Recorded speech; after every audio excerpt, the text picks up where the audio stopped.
Айтпастайыр. Ассалаумағалейкум ағайын. Бүгін мынау сіздерге Қошақанды үй жағдайында мынандай етіп көпкі дейді ғой, яғни соған түсіруді көрсетейін деп тұрық. Бірінші мындай кетші. Андай марқа қозыларды қазір қырқып аламыз. Яғни еркектері болса қырқып болғаннан кейін қыстырамыз. Сосын мынау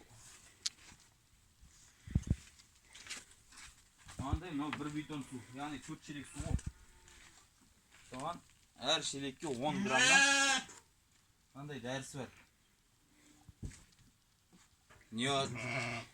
Неоцидол деген. Бұл яғни былайша айтқанда бұрынғы бір саранчаға ұқсайды біздің. Саранчаның уы дейміз ғой.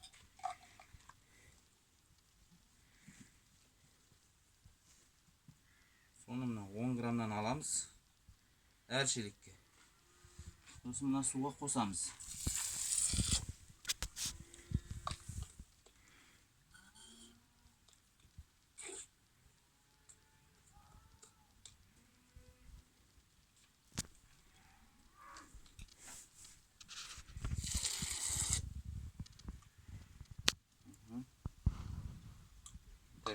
Осы жартысындай қалды да, түге қосып тойын бәлде.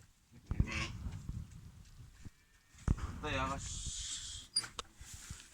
алайық.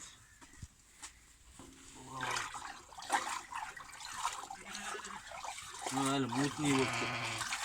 Аппақ болып тұрған жоқ.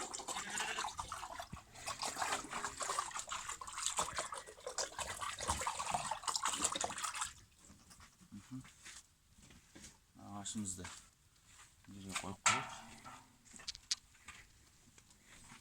Енді мынаның ішінде тағы біреуін алғай. Сонда түсіне қарай.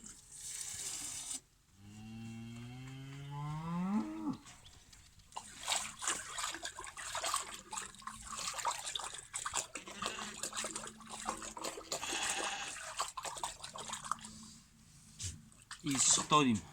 Қарашы. Дәрінің иісі шығу керек қой.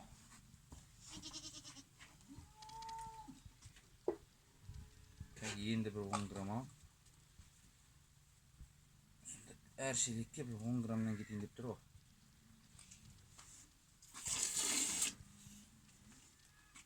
Енді қақ болмайын.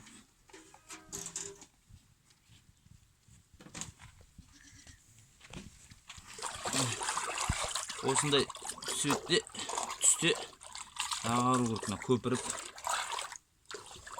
Сосын ненің дәрінің уының иісі шығу керек қой. Енді бұның бетін бүйтіп мындай немен жауып қоямыз.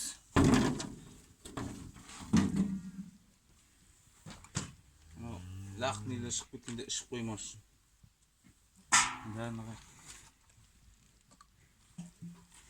Әзірге осы қазір Қошақан қырқығандан кейін осыған түсу процесін тағы да көрсетеміз. Айыр.